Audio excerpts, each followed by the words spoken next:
इकलौती बहन। वो 4 भाइयों की इकलौती बहन थी।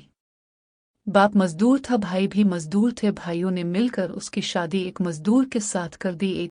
एक बात पर यकीन कर लें, औरत सरापा रहमत है। माँ की सूरत, बीवी की सूरत, बहन की सूरत, बेटी की सूरत। बात है आपकी नियत की। अगर आपकी नियत नेक है तो आप इस रहमत के हकदार बन जाएंगे, और अगर आपकी नियत में फतूर है तो सरापा रहमत तो किया रहमत खुदावंदी भी अब से रूठ जाएगी। इस मजदूर की नियत नेक थी। बीवी की सूरत में वो हर किस्म की रहमत का हकदार बन बैठा। उसे बैरून मुल्क जाने का मौका मिला। कदम मजबूत होते ही इसने अपनी बीवी को भी अपने पास बुला लिया। गरीब की बेटी खुशहाल हो चुकी थी। अब इसकी जिंदगी का हर दिन यौम ईद था, तो हर रात शब बरात थी। मगर इस आलम में भी वो अपने अबू और भाइयों को भूली नहीं थी। परदेस में 2 बरस गुजर चुके थे। एक दिन इसे अपने अबू और भाइयों की याद ने तड़पाया। शौहर ने इसकी ख्वाहिश का एहतराम किया। अब वो वतन वापस लूट रही थी। इसने अपनी वापसी की किसी को इत्तला नहीं दी थी।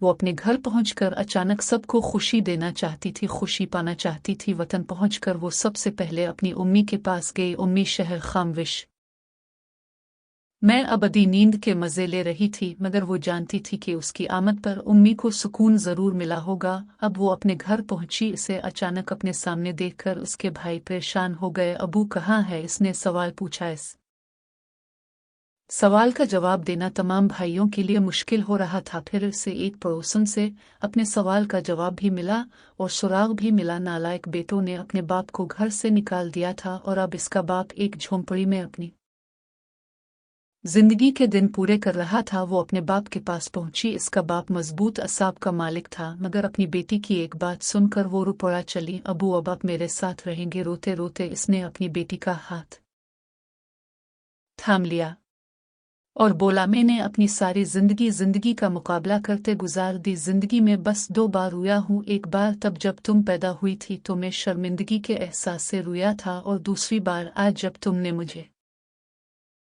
सहारा देने की बात की है। बाप की बात सुनकर बेटी भी फूट फूट कर रोने लगी। रहमत तो बस रहमत होती है, फिर चाहे कोई इसकी कदर करे या ना करे।